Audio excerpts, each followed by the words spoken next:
Bab 366, Pengganti. Malam pun tiba, langit perlahan diselimuti kegelapan. Sudah waktunya. Di dalam sebuah kamar mewah di lantai atas rumah makan, suara berat dan tegas terdengar saat Liu Yuanzhen perlahan berdiri dari duduknya. Meski usianya sudah mendekati 50 tahun, semangat yang terpancar dari tubuhnya masih jauh melampaui anak-anak muda berusia 20-an. Sorot matanya tajam dan penuh ambisi. Bagi Liu Yuanzhen, rencana malam ini adalah momen kebangkitan keluarga Liu, sebuah pertaruhan besar yang bisa menentukan masa depan mereka. Selama mereka bisa menjalin hubungan dengan putra mahkota Lilong dari dinasti Tang dan memperoleh dukungannya, maka kelak di wilayah Liu Prefektur, keluarga Liu akan naik menjadi kekuatan keluarga paling berpengaruh. Begitu mendengar ucapan ayahnya, Liu Wuqing yang sedang beristirahat di ranjang, langsung melompat berdiri seperti ikan yang tergelincir dari air. Akhirnya, kita bisa berangkat juga, ya? Ekspresinya seketika berubah menjadi penuh semangat. Dia sama sekali tidak mewarisi kesabaran ayahnya. Sejak mereka menginap di penginapan ini hampir seharian penuh, ia sudah merasa jenuh dan tidak sabar menunggu. Namun Liu Yuanzhen langsung menegurnya dengan suara serius. Setelah nanti masuk ke kediaman putra mahkota dan bertemu dengan putri mahkota, kau jangan bertingkah ceroboh seperti ini lagi. Mengerti? Ya, aku tahu. Sahut Liu Wuqing dengan asal. Tapi, barang itu, di mana kau menyimpannya? Aku cari kemana-mana tidak ketemu. Liu Yuanzhen hanya mendengus, malas menanggapi keluhan anaknya. Ia merunduk, lalu merogoh bagian bawah meja. Tak lama, tangannya menarik keluar sebuah kotak sutra kecil nan elegan, lalu meletakkannya di atas meja. Jadi kau menyembunyikannya di bawah meja. Pantas saja aku tidak bisa menemukannya. Seru Liu Wuqing dengan mata membelalak kagum. Ayah, kau benar-benar licik seperti rubah tua. Mendengar pujian dari putranya itu, wajah Liu Yuanzhen seketika menjadi gelap. Dasar anak kurang ajar. Seketika ia kembali meragukan keputusannya untuk membawa bocah ini bertemu dengan putri mahkota. Namun, sebagai satu-satunya pewaris keluarga Liu, selain Liu Wuqing, memang tidak ada pilihan lain. Liu Yuanzhen membuka kotak sutra itu perlahan. Sekejap, cahaya putih menyilaukan memancar keluar, disertai semburan energi spiritual yang amat pekat. Di dalam kotak, terbaring tenang sebuah bunga teratai putih kristal yang bening bagaikan salju. Itulah Beijing Suelian, teratai salju kristal putih, sebuah spiritualitas langka tingkat tinggi. Konon hanya tumbuh di puncak gunung salju yang menyimpan konsentrasi energi spiritual paling padat dan memerlukan 1000 tahun untuk mencapai kematangan. Nilainya tak terhingga. Bagi seorang pendekar, bunga ini adalah obat mujarab yang bisa menghidupkan orang mati dan menyambung kembali tulang yang patah. Bahkan seorang ahli bela diri di puncak ranah Wuling, jika menelan bunga ini, memiliki kemungkinan besar menembus batas dan mencapai ranah Wuwang Raja Bela Diri. Liu Yuanzhen tahu betul nilainya. Meski sudah memutuskan untuk menghadiahkan bunga ini kepada putra mahkota Lilong, namun di lubuk hatinya tetap terasa berat. Untuk memperoleh bunga langka ini, keluarga Liu telah mengeluarkan harga yang sangat besar. Sungguh sayang sekali. Gumam Liu Yuanzhen lirih, menutup kotak sutra dengan perasaan rumit. Ia tahu, usianya sudah tidak muda lagi. Meskipun mampu menembus ranah Wuwang, itu pun tidak akan memberi dampak yang berarti. Lebih baik mengorbankannya untuk mendapatkan dukungan kekuatan tertinggi dinasti Tang. Tiba-tiba sebuah suara asing terdengar dari samping. Sayang untuk diserahkan, ya? Liu Yuanzhen refleks mengangguk. Ya, barang sebagus ini mana bisa tunggu? Di tengah ucapannya, kesadaran mendadak muncul.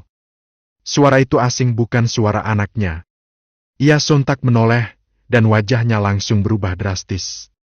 Di kursi sebelah, entah sejak kapan, telah duduk seorang pemuda asing.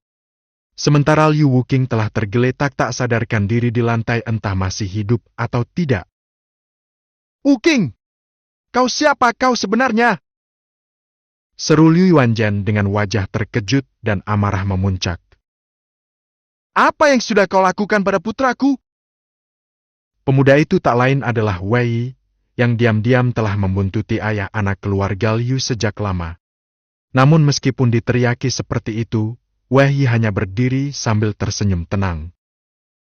Tak perlu khawatir. Putramu baik-baik saja. Aku hanya membuatnya tertidur sebentar. Asalkan kita bisa bernegosiasi dengan lancar, dia tak akan mengalami masalah apapun. Negosiasi? Antara aku dan kau? Liu Yuanzhen mengerutkan dahi dan langsung menolak.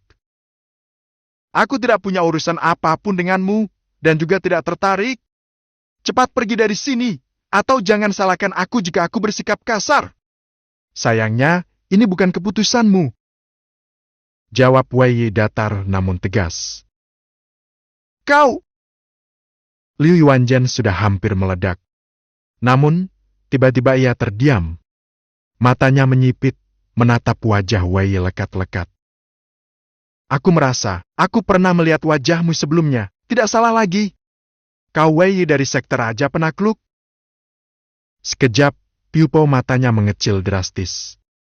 Selama sebulan terakhir, Wei telah berkali-kali menyerang dan membunuh konvoi logistik pasukan Tang. Jumlah tentara Tang yang tewas di tangannya tak terhitung. Namanya sudah menjadi mimpi buruk di seluruh wilayah Liu Prefektur. Tak sedikit bangsawan Tang yang ingin menguliti hidup-hidup orang ini.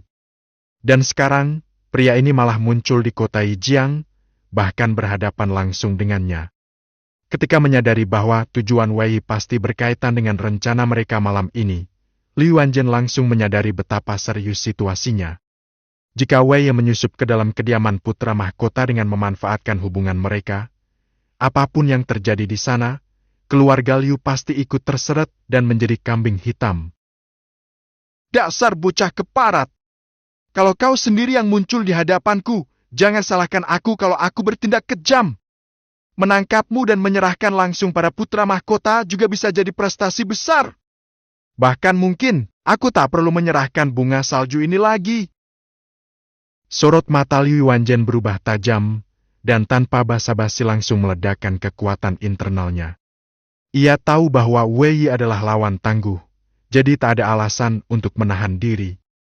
Sambil mengaktifkan energi dalam dari dantiannya, ia juga langsung memanggil roh tempurnya. Ia sudah tak peduli soal keributan. Justru berharap keributan ini akan menarik perhatian pasukan penjaga kota. Begitu bala bantuan datang, Wei pasti tidak bisa kabur. Dan ia pun bisa mendapat pengakuan. Namun, sebelum semua itu sempat dilakukan, sosok Wei sudah lebih dulu menghilang dan muncul tepat di hadapannya secepat kilat. Kalau aku berani muncul di sini, tentu aku sudah siap sepenuhnya. Usiamu tidak muda lagi, tapi kenapa masih gampang emosi begini? Duduklah dulu. Wei menekan bahu Liu Yuanzhen dengan satu tangan. Kekuatan dahsyat langsung menyembur dari telapak tangannya, membuat tubuh Liu Yuanzhen bergetar hebat seperti tulangnya akan remuk seketika. Energi internal yang baru terkumpul langsung buyar, dan roh tempurnya gagal dipanggil keluar. Tubuhnya terdorong kembali ke kursi tanpa bisa melawan sedikit pun. Anehnya, kursi itu tidak hancur, bahkan masih berdiri kokoh menahan tubuh Liu Yuanzhen. Liu Yuanzhen sangat terkejut. Ia langsung sadar bahwa kekuatan Wei jauh di atasnya, dan kemampuannya mengendalikan energi pun sangat luar biasa bahkan lebih dari yang bisa ia bayangkan. Kalau kau tidak ingin bekerja sama, maka maaf, aku terpaksa bertindak. Sambil berkata demikian, Wei mengeluarkan sebuah pil dan memaksanya ke dalam mulut Liu Yuanzhen. Itu adalah pil tingkat 5, bernama Mission dan pil pengacau kesadaran. Dalam waktu singkat, kesadaran Liu Yuanzhen mulai goyah, matanya tampak kosong. Wei mendekat, menatap lurus ke mata lelaki parubaya itu, lalu berbicara perlahan namun penuh tekanan, seolah mengukirkan kata-kata ke dalam pikirannya. Mulai sekarang, aku adalah Liu Wuqing. Ingat baik-baik akulah Liu Weoqiang. Bab 367, Putri Mahkota yang Cantik. Malam hari, Lampu-lampu istana mulai menyala dengan terang benderang, menerangi jalanan yang mulai lengang. Sebuah kereta mewah melaju perlahan di atas jalan batu yang halus. Bunyi roda keretanya terdengar geluduk-geluduk, menciptakan irama yang aneh namun teratur. Tak lama kemudian, kereta itu berhenti di gerbang belakang sebuah kediaman megah yang dikelilingi tembok tinggi dan penjagaan ketat. Dari dalam kereta turun dua orang, seorang pria parubaya dan seorang pemuda muda. Mereka adalah Liu Yuanzhen dan Wei Yi.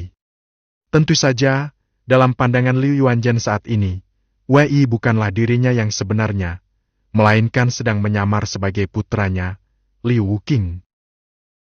Semua hal yang ayah katakan padamu sebelumnya, kau sudah mengingatnya, bukan? Tanya Liu Yuanzhen dengan nada serius, menatap putranya dengan tatapan penuh harap. Setelah memasuki kediaman ini, kau harus sangat berhati-hati. Jangan sampai bersikap ceroboh. Ingat, berhati-hatilah, sangat berhati-hati. Jika sampai membuat marah orang itu, bahkan ayah pun tak bisa menyelamatkanmu.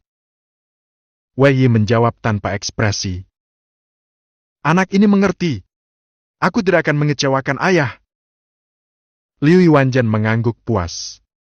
Meskipun pemuda ini tidak menunjukkan sikap hormat yang berlebihan, ia merasa anaknya jauh lebih dewasa dari biasanya. Padahal, ia sama sekali tidak menyadari bahwa pria muda di hadapannya bukanlah putranya yang asli. Mereka berdua menunggu sekitar 2 cangkir teh lamanya di depan gerbang belakang, sebelum akhirnya pintu dibuka dari dalam. Seorang Qasim muda keluar.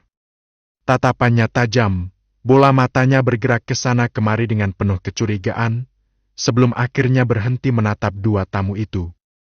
Ia menilai mereka dari atas ke bawah dengan pandangan mencurigakan, seolah sedang memastikan identitas mereka.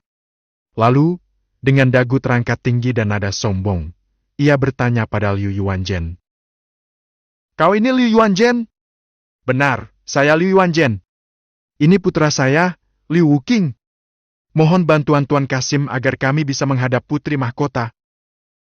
Jawab Liu Yuanzhen dengan sangat sopan, bahkan sedikit merendah.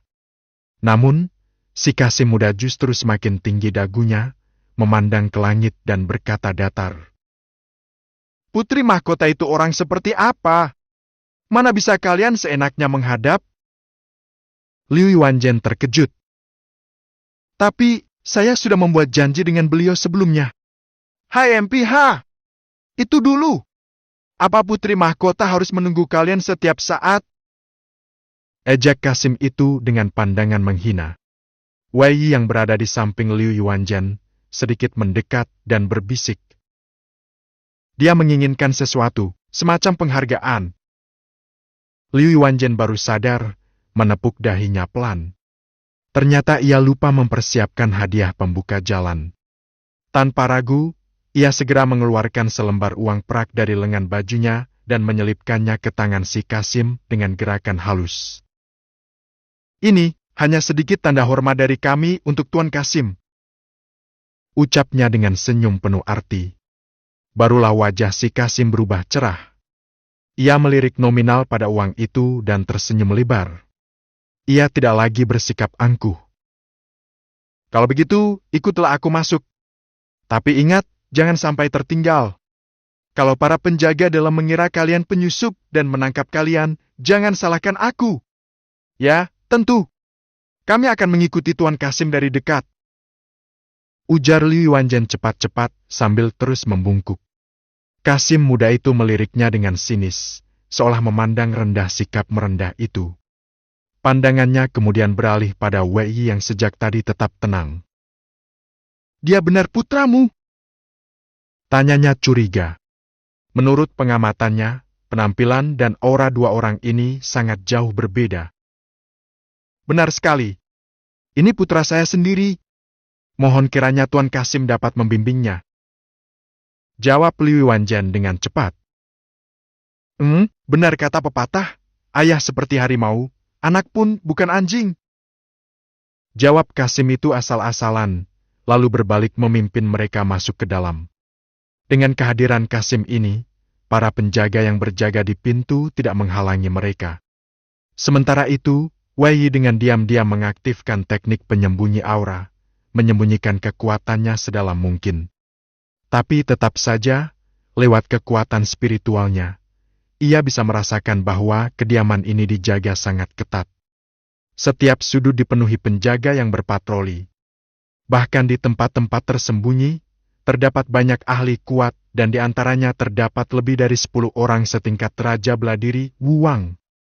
Dengan kata lain, jika identitasnya terbongkar di tempat ini, ia harus menghadapi pengepungan gabungan dari puluhan ahli puncak. Dan perlu dicatat, wilayah ini bahkan belum mencapai area inti tempat Pangeran Mahkota Lilong berada. Jika mereka mendekati area inti, tingkat penjagaannya pasti akan lebih tinggi berkali-kali lipat. Tempat ini jelas bukan kediaman biasa yang lebih layak disebut sebagai sarang naga dan harimau.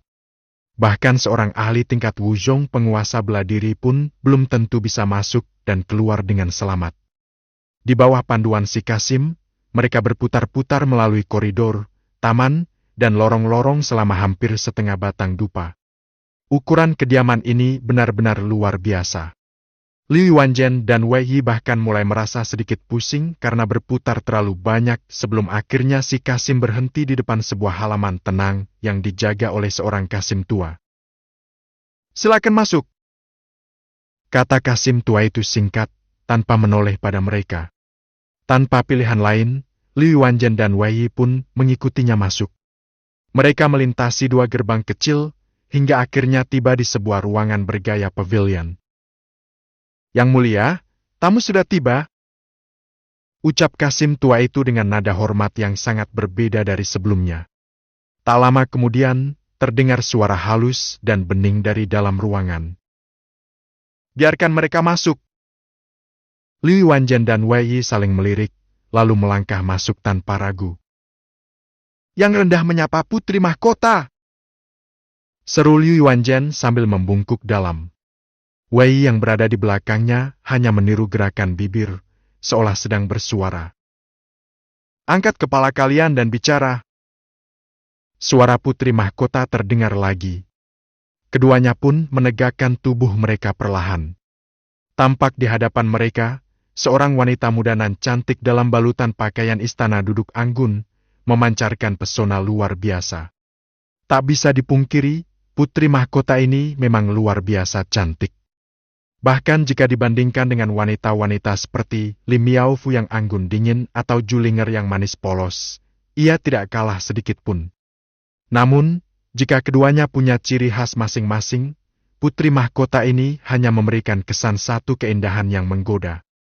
Tapi anehnya, rasanya seperti ada sesuatu yang kurang dari dirinya.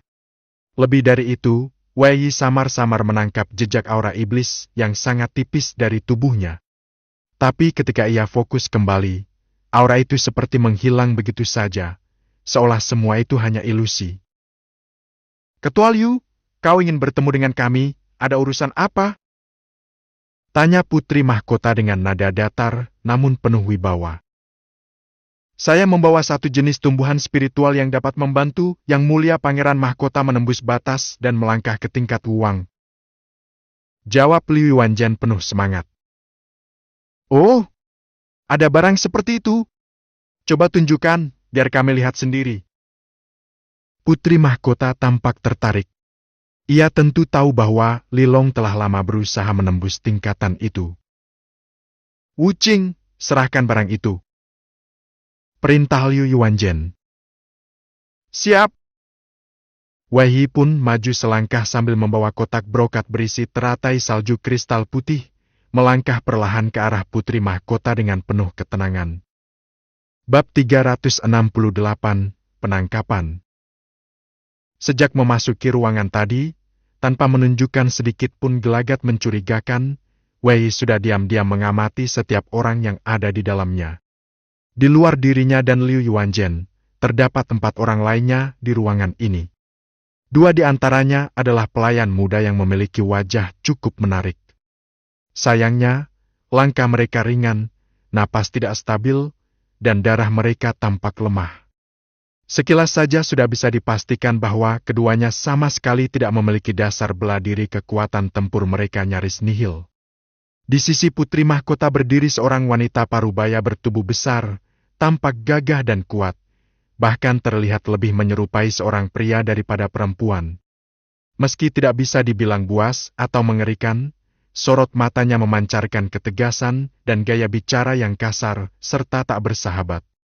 Dari aura yang memancar di tubuhnya, Wei memperkirakan wanita ini setidaknya adalah seorang ahli di tingkat wuling tingkatan spiritual bela diri yang sudah cukup tinggi. Yang masih belum bisa ia pastikan adalah kondisi putri mahkota itu sendiri. Sekilas wanita itu tampak seperti orang biasa yang tak memiliki kekuatan apapun. Namun di saat yang sama, ia juga memberi kesan sebagai seseorang yang menyembunyikan kekuatannya sangat terlalu dalam untuk bisa ditebak.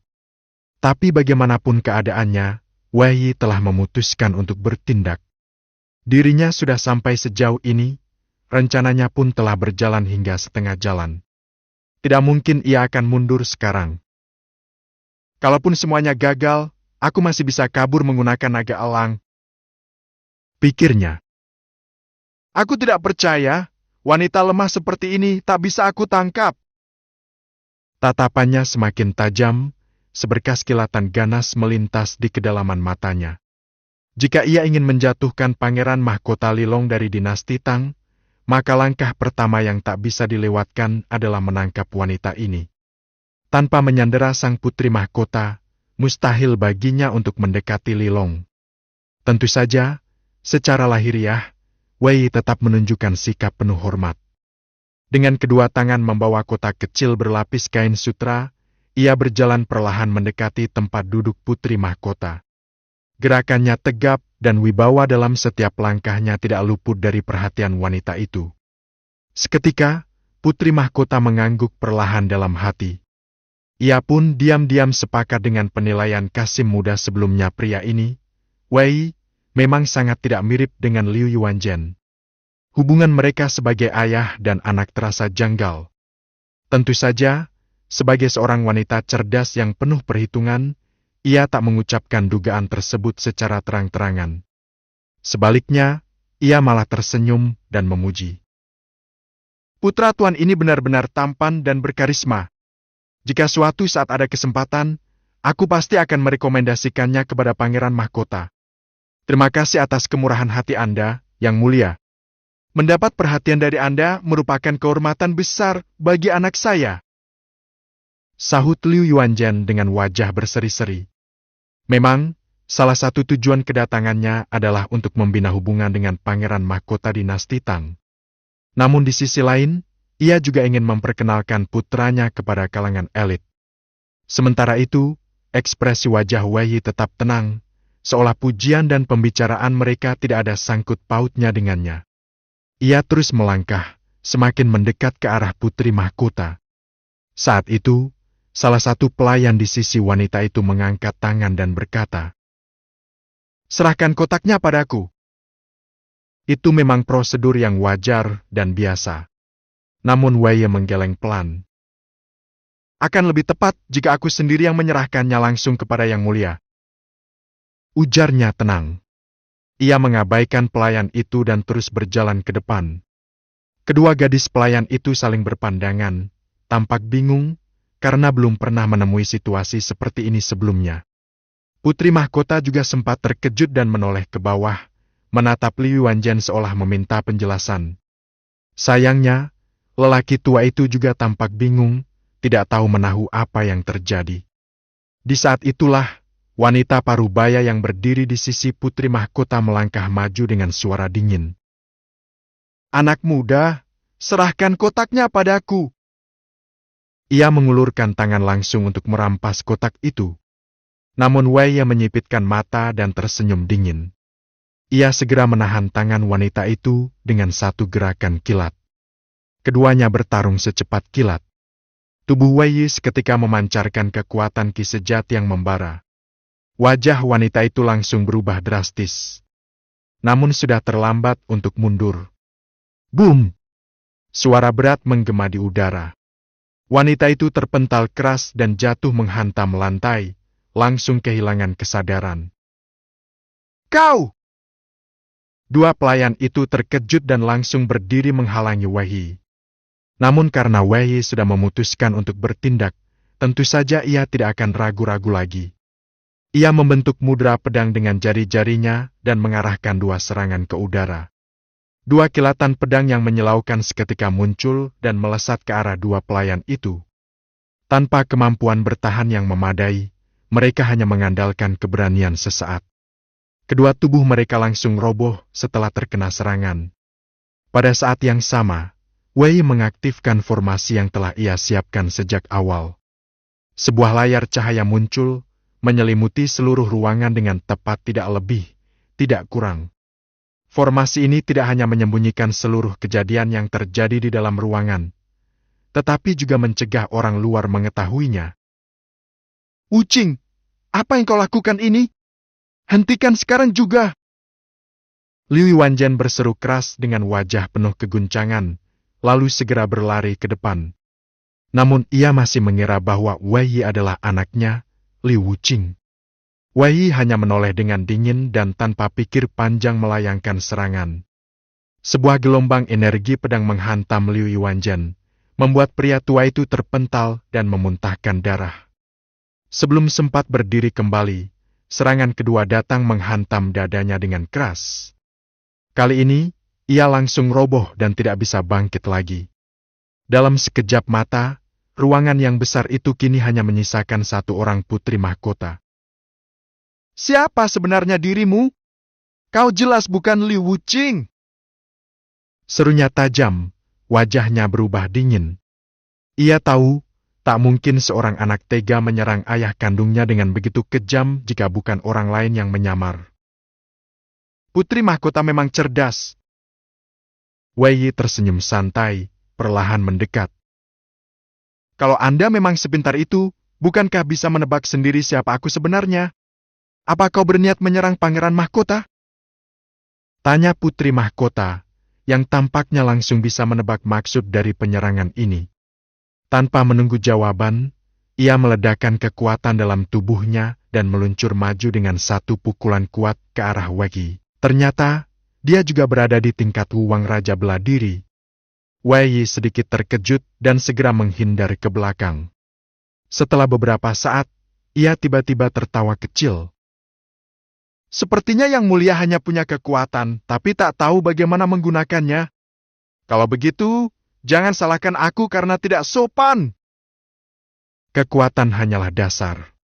Yang membedakan seorang petarung sejati adalah bagaimana kekuatan itu digunakan. Sayangnya, putri mahkota hanya memiliki kekuatan tapi tidak pengalaman bertarung. Keyakinan Wei pun kembali, dan ia mulai melancarkan serangan bertubi-tubi. Dalam waktu singkat, putri mahkota kewalahan. Akhirnya, sebuah telapak tangan Wei menghantam dadanya. Ki sejatinya mengalir deras ke dalam tubuh wanita itu dan langsung menyegel pusat energi dan tiannya menggunakan kekuatan api langit. Dalam sekejap, ia berhasil menangkap putri mahkota. "Aku ingat sekarang, kau pasti Wei dari negeri Chu, bukan?" Seru putri mahkota. Tatapannya tajam, sepasang mata bening itu kini bersinar dingin. Wei terdiam sejenak, lalu tertawa pelan. "Sekarang kau tahu, lalu apa? Bukankah semua sudah terlambat? Kau sudah jadi tahananku. Bahkan kalau aku ingin memperkosamu di sini pun, sepertinya kau tidak bisa berbuat apa-apa. Jadi, sebaiknya kau simpan saja pikiran-pikiran beraninya. Kau..." Putri mahkota menggertakkan giginya, matanya membelalak menahan amarah. "Wei, kau akan menyesal seumur hidup. Aku, Wuqing, bersumpah tidak akan pernah memaafkanmu." Bab 370, memancing ikan ke permukaan. Kenapa rasanya ada yang tidak beres? Apakah dua ayah dan anak yang baru masuk tadi itu bermasalah? Bukankah mereka kenalan lama dari putri mahkota? Tidak, aku harus memastikan. Di luar halaman, seorang kasim parubaya bernama Gui Wanhai, yang ternyata juga merupakan ahli tingkat raja bela diri, berdiri dengan tenang. Pada detik saat Wei mengaktifkan formasi yang langsung menutup seluruh ruangan, nalurinya sebagai petarung terlatih langsung bereaksi, seolah menyadari ada sesuatu yang janggal. Meski tidak bisa memastikan apa yang terjadi, ia mulai mendekat perlahan, diam-diam menyusup lebih dekat ke arah ruangan. Namun belum sempat ia menyentuh pintu, suara lembut dan anggun milik putri mahkota Wujing terdengar dari balik kamar. "Gui Gonggong, bisakah kau pergi menemui Yang Mulia? Kalau beliau sedang tidak sibuk, tolong sampaikan bahwa aku ada urusan penting yang ingin dibicarakan dengannya." Nada bicara putri mahkota tetap tenang dan penuh kelembutan, membuat Gu Yuanhai langsung menghentikan langkahnya. Kecurigaannya pun perlahan memudar, dan ia menghela napas lega tanpa sadar. Dengan nada penuh hormat ia menjawab, "Baik, Yang Mulia. Hamba segera berangkat." Langkah kaki berat dan mantap pun terdengar menjauh, semakin lama semakin redup, menandakan bahwa Gu Yuanhai benar-benar telah meninggalkan halaman. Di dalam ruangan, "Orangnya sudah pergi. Aku juga sudah melakukan sesuai permintaanmu. Sekarang, bisakah kau turunkan pedang itu dari leherku?" Sorot mata putri mahkota Wujing tampak dingin seperti embun musim dingin, penuh kemarahan yang ditekan kuat-kuat. Nada bicaranya terdengar tenang, namun jelas mengandung emosi yang tak dapat disembunyikan. Wei Yi tersenyum tipis. "Karena Yang Mulia begitu kooperatif, aku pun tak akan bertindak terlalu jauh. Tenang saja, selama tujuanku tercapai, aku tak akan menyakitimu." Setelah berkata demikian, ia pun menarik kembali pedang yang sebelumnya melekat erat di leher Wujing. Menakut-nakuti seorang perempuan lemah tak berdaya. Sungguh keahlian hebat yang kau miliki, Wei Yi. Tak heran kau bisa mendapat reputasi sebesar ini. Rupanya, semuanya karena cara-caramu yang keji dan tak tahu malu." Wujing melontarkan sindiran tajam tanpa basa-basi, tak peduli sedikit pun pada tindakan barusan.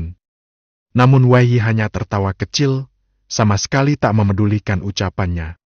Dengan tenang, ia menyerat 4 tubuh termasuk Liu Yuanzhan yang sebelumnya tak sadarkan diri di lantai, dan menyembunyikannya ke dalam kamar bagian dalam.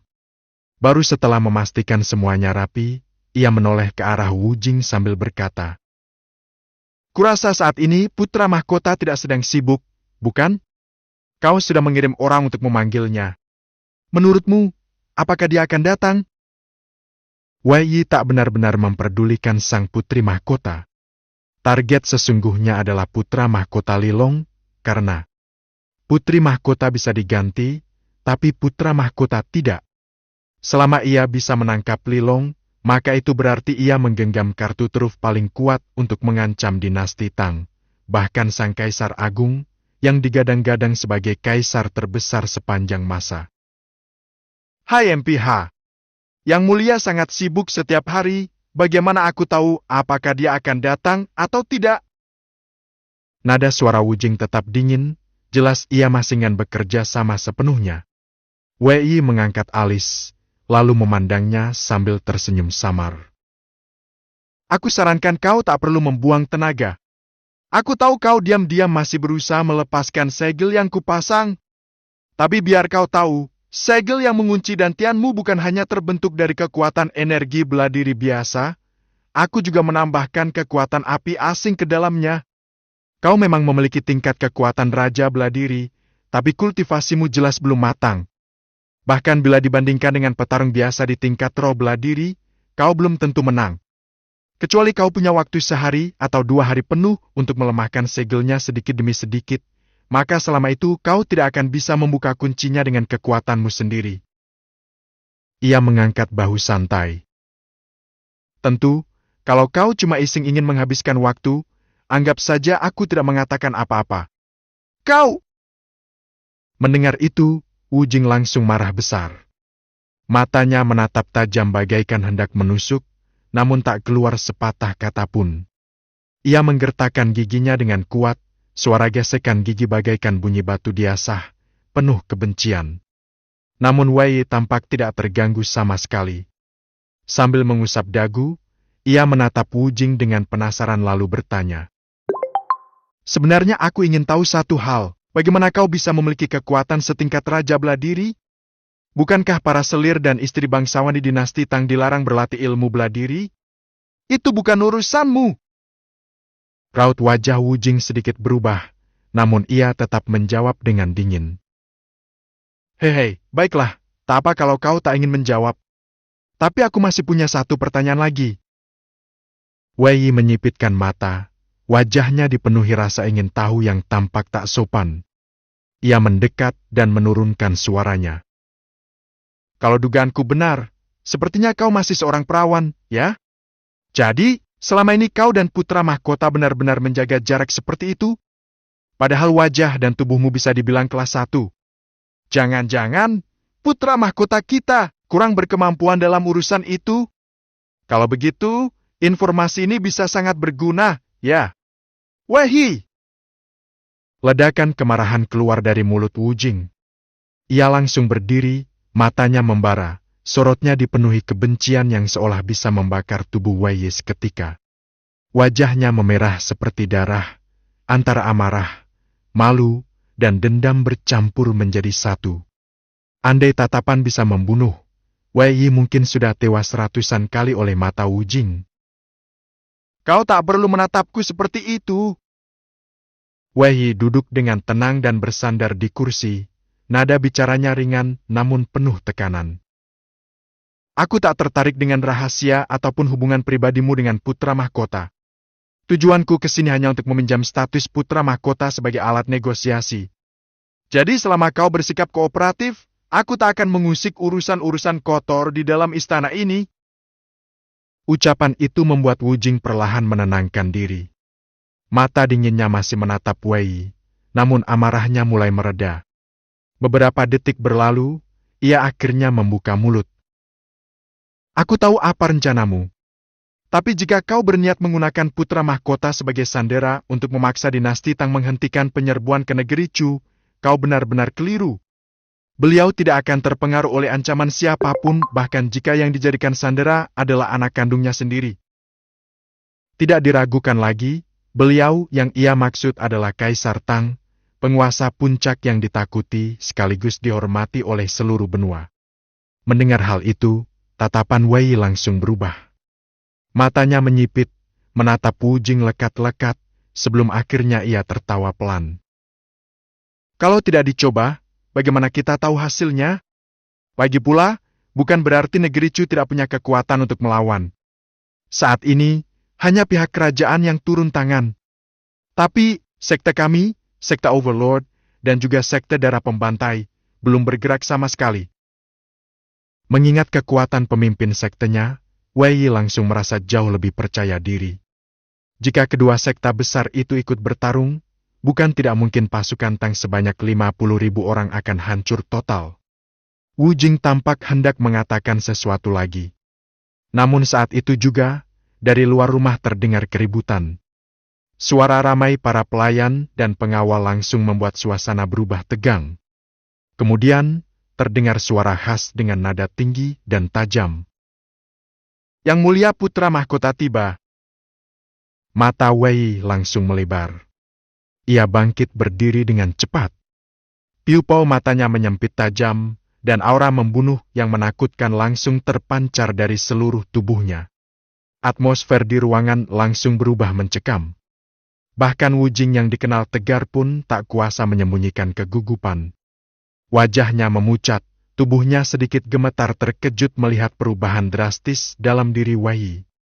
Misi utama telah tiba. Ikan sudah mendekat ke kail. Bab 370, Kegembiraan Sang Putra Mahkota.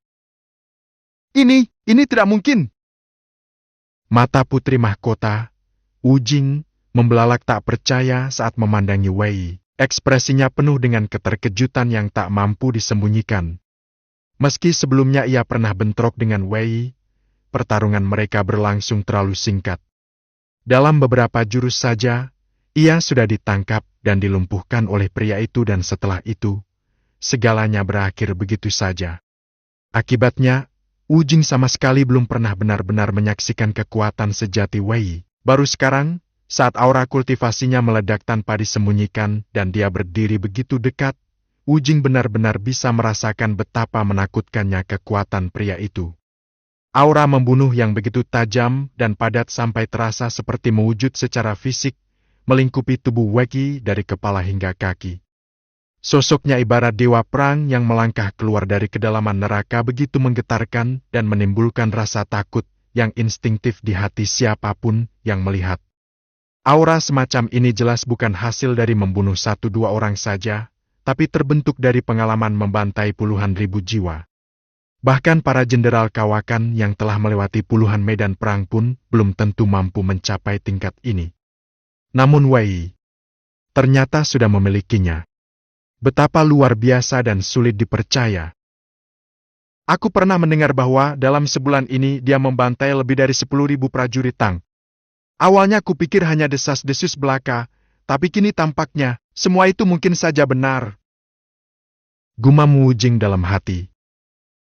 Pria ini tidak hanya licik dan penuh perhitungan, tapi juga kejam dan tanpa belas kasihan. Dia benar-benar seperti bintang pembawa malapetaka. Bagi kerajaan Tang, kehadirannya lebih merupakan bencana daripada berkah. Memikirkan hal itu membuat wajah Wu Jing memucat. Meski dirinya adalah putri mahkota, pada akhirnya ia masih seorang gadis muda berusia belum genap 20 tahun. Menghadapi sosok sekejam dan sekuat ini, siapapun pasti akan merasa gentar, tak terkecuali dirinya. Seolah menyadari kegelisahannya, Wei menoleh ke arah Wu Jing. Tatapan mereka bertemu. Saat melihat mata Wei yang gelap dan dingin itu, rasa takut Wu Jing langsung memuncak. Ia tak berani berbicara, tak berani bergerak, takut satu gerakan salah akan membuat pria itu salah paham dan langsung membungkamnya secara permanen. Bukan karena Wu Jing pengecut. Hanya saja, di dalam hatinya masih terlalu banyak tujuan dan ambisi yang belum tercapai. Ia tak mau mati dengan sia-sia seperti ini. Kau pernah bilang, selama aku mengikuti semua perintahmu, kau tak akan membunuhku. Wu Jing akhirnya bicara, suaranya bergetar penuh ketakutan, seolah hanya dengan mengingatkan satu kalimat itu, ia bisa menyelamatkan nyawanya. Kau terlihat tiba-tiba sangat takut padaku, ya? Wei menyipitkan mata. Ia perlahan melangkah lebih dekat. Wajahnya menunduk ke arahnya. Di wajahnya yang tegas dan penuh sudut, muncul seolah senyum menyimpang nan menggoda. Ada semacam pesona misterius yang memancar darinya gelap, berbahaya. Namun justru memikat. Wu Jing terpaku sejenak. Kesadarannya seolah ditarik oleh sesuatu yang tak bisa dijelaskan. Siapa bilang aku takut padamu? Katanya gugup, buru-buru menoleh ke samping sambil menyangkal. Namun detik berikutnya, dagunya telah dicekal oleh tangan besar dan kuat. Dengan paksa, kepalanya dikembalikan menghadap Wei. Kau mau apa? Kau sudah gila, ya? Bukankah kau datang untuk mencari Lilong? Dia sudah hampir tiba. Kau benar-benar sudah tidak waras. Teriak Wu Jing dengan suara rendah, panik dan marah sekaligus. Aku baru saja berpikir, kalau membiarkanmu pergi begitu saja terasa terlalu rugi. Wei menatapnya sambil berbicara pelan. Jadi kupikir, mungkin lebih baik aku mengambil sedikit keuntungan dulu. Kau begitu cantik, membiarkanmu pergi begitu mudah, justru seperti tidak menghargaimu. Bukankah begitu, yang mulia putri mahkota? Kau tak boleh. Kata Wu Jing. Kata-katanya terputus karena bibirnya tiba-tiba dibungkam. Sepasang matanya membelalak. Seluruh pikirannya seketika membeku. Ia bahkan tak bisa memproses apa yang terjadi. Dia dicium. Dan bukan hanya itu ini. Adalah ciuman pertamanya. Tak salah dengar. Ciuman pertamanya. Hilang begitu saja di tangan Wei. Wu Jing masih terdiam, pikiran kosong. Hingga Wei akhirnya melepaskan ciumannya. Ia masih seperti orang yang baru tersadar dari mimpi. Tak tahu harus berkata apa, pikirannya kacau balau tak karuan. Di sisi lain, Pangeran Mahkota Lilong tampak sangat antusias. Ia belum mengetahui apa yang terjadi di dalam kamar. Dengan wajah semeringah, ia berjalan cepat menuju halaman, sambil bertanya pada Kasim Guiwanhai. Benar putri mahkota yang menyuruhmu memanggilku ke sini? Betul, Yang Mulia. Jawab Gu Yuanhai tanpa ragu. Yang Mulia Putri memerintahkan hamba untuk segera memanggil Anda. Katanya ada urusan penting yang ingin dibicarakan secara langsung. Urusan penting? Li Long tertawa lebar. Kalau begitu, ayo cepat. Jangan sampai dia menunggu terlalu lama. Dalam aturan istana, putri mahkota sebenarnya hanyalah perhiasan bagi sang pangeran mahkota tidak punya banyak hak. Namun Li Long tahu, Wu Jing bukanlah wanita biasa. Ia bukan mengandalkan keluarga Wu-nya, melainkan memiliki latar belakang jauh lebih rumit.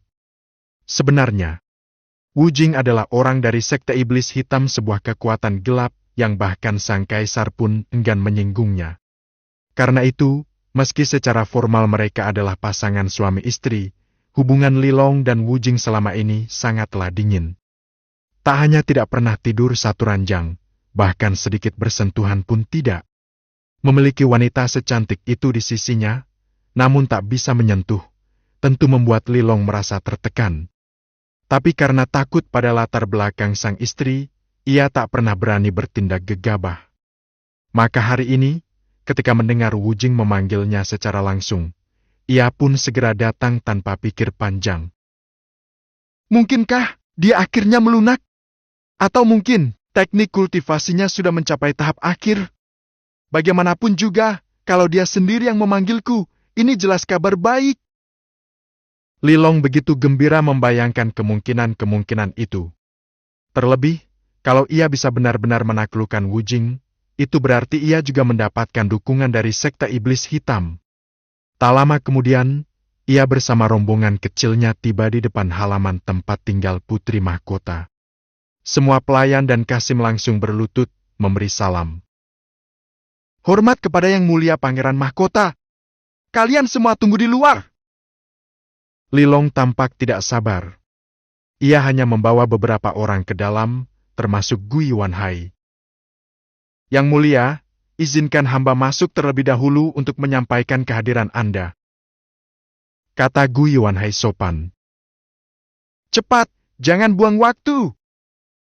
Jawab Li Long bersemangat. Gu Yuanhai segera maju, mengetuk pintu, lalu berseru. Yang Mulia Putri, Pangeran Mahkota sudah tiba. Namun anehnya, tak ada balasan dari dalam. Bahkan cahaya lampu di dalam ruangan tampak sudah padam. Gu Yuanhai sedikit terkejut. Alisnya mengernyit. Ia maju perlahan, lalu mendorong daun pintu. Krek! Pintu terbuka dengan bunyi lembut. Namun tepat di saat itu juga, sebuah cahaya pedang bersinar terang seperti gugusan bintang langsung menyambutnya begitu menyilaukan, begitu cepat. Dalam sekejap, cahaya itu telah membanjiri seluruh pandangannya. Tidak, Aka! Teriak Gu Yuanhai dengan kemarahan dan keputusasaan saat cahaya maut menyelimutinya sepenuhnya.